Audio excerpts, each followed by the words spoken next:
Good morning, everybody. It's Monday, March 30th, and we have a new read aloud today. I posted a poll on Google Classroom, and about half of you responded to it. So we're going to go ahead and get started with the winner of that poll. And the book that you guys chose was Pax by Sarah Pennypacker. So this book has about 32 chapters. And so for now, we're going to stick with the one-a-day plan, but we'll see if I can upload some longer videos and go from there. So what I noticed is cool about this book is that there are occasional pictures, which I know you guys like. And the other thing is each book starts with where it says what chapter we're on. It starts with an outline of either a fox or a boy. And so I'm predicting that that means that that's whose point of view we're reading from in those chapters. So when I flip through, it looks like they alternate. So you know odd numbered chapters are going to be from Pax's point of view, and even numbered chapters are going to be from Peter's point of view. So starting with chapter 1, there is a picture right off the bat.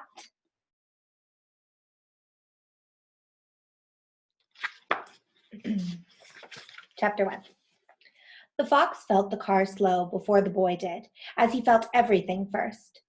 Through the pads of his paws, along his spine, and the sensitive whiskers at his wrists. By the vibrations he also learned about the road, and had grown coarser. He stretched up from his boy's lap and sniffed at the threads of scent leaking in through the window, which told him that they were now traveling into the woodlands. The sharp odors of pine, wood, bark, cones, and needles slivered through the air like blades, but beneath that the fox recognized softer clover and wild garlic and ferns, and also 100 things he had never encountered before, but that smelled green and urgent. The boy sensed something now too. He pulled his pet back to him and gripped his baseball glove more tightly. The boy's anxiety surprised the fox. The few times they had traveled in the car before, the boy had been calm or even excited. The fox nudged his muzzle into the glove's webbing, although he hated the smell of leather. His boy always laughed when he did this. He would close the glove around his pet's head, play wrestling, and in the way that this fox he would distract him. But today the boy lifted his pet and buried his face in the fox's white ruff, pressing hard. It was then that the fox realized his boy was crying. He twisted around to study his face, to be sure. Yes, crying, although without sound, something the fox had never known him to do. The boy hadn't shed tears for a very long time, but the fox remembered, always before he had cried out, as if to demand that attention be paid to the curious occurrence of salty water streaming from his eyes. The fox looked at the tears and then grew more confused. There was no scent of blood.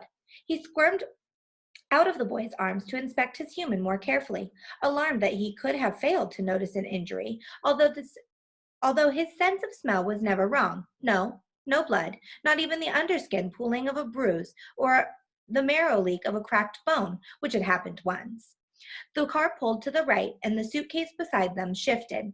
By its scent, the fox knew that it held the boy's clothing, and the things from his room he handled most often. The photo he kept on the top of his bureau, and the other items he hid in the bottom drawer. He pawed at the corner, hoping to pry the suitcase open long enough for the boy's weak nose to smell these favored things and be comforted. But just then the car slowed again, this time rumbling to a crawl. The boy slumped forward, his head in his hands.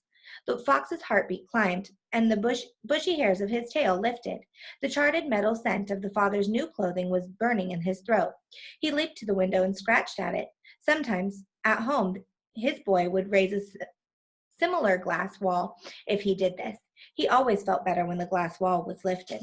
Instead, the boy pulled him down onto his lap and spoke to his father in a begging tone. The fox had learned the meaning of many human words, and he heard him use one of them now. No.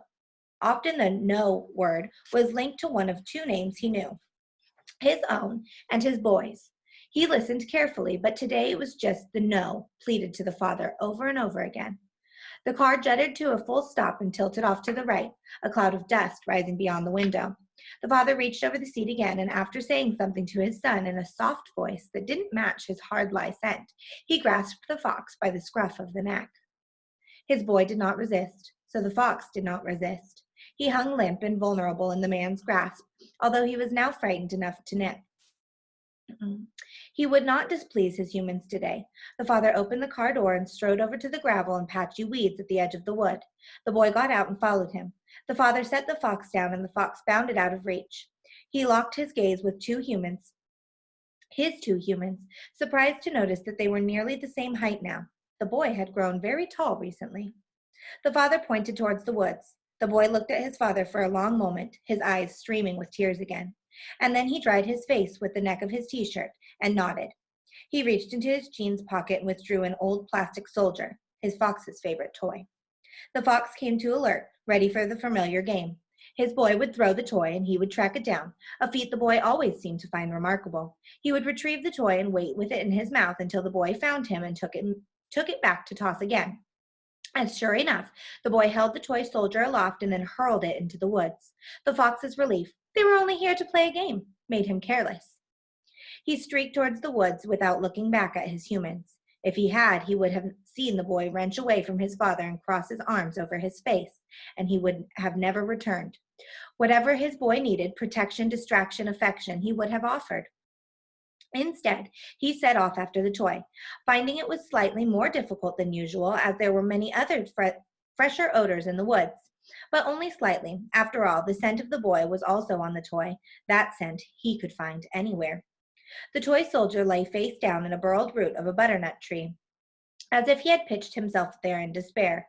His rifle, its butt pressed tirelessly against its face, was buried to the hilt in the leaf litter. The fox nudged the toy free, took it beneath his teeth, and rose on his haunches to allow his boy to find him. In the still woods, the only movement were bars of sunlight glinting like green glass through the leafy canopy. He stretched higher. There was no sign of his boy. A prickle of worry shivered up the fox's spine. He dropped the toy and barked. There was no response. He barked again, and it was only answered by silence. If this was a game, he did not like it. He picked up the toy soldier and began to retrace his trail. As he lopped out of the woods, a jay streaked above him, shrieking. The fox froze, torn. The boy was waiting to play the game. But birds. However, hours upon hours he had watched birds from his pen, quivering at the sight of them, slicing the sky recklessly, as the lightning he had often saw on summer evenings. The freedom of their flight always mesmerized him. The jay called again, deeper into the forest now, but answered by a chorus of reply. For one more moment, the fox hesitated, peering into the trees for another sight of the electric blue wedge. And then, behind him, he heard a car door slam shut. Then another. He bounded at full speed, heedless of the briars, and the briars tore at his cheeks. The car's engine roared to life. The fox skidded to a stop at the edge of the road. His boy rolled down the window and reached out his arms, and as the car sped away in the pelting spray of gravel, the father cried out the boy's name, Peter, and the boy cried out the only other name the fox knew, Pax. And that is the end of chapter 1. So it sounds to me like something is happening and the boy had to leave Pax in the woods. So come back tomorrow for chapter 2.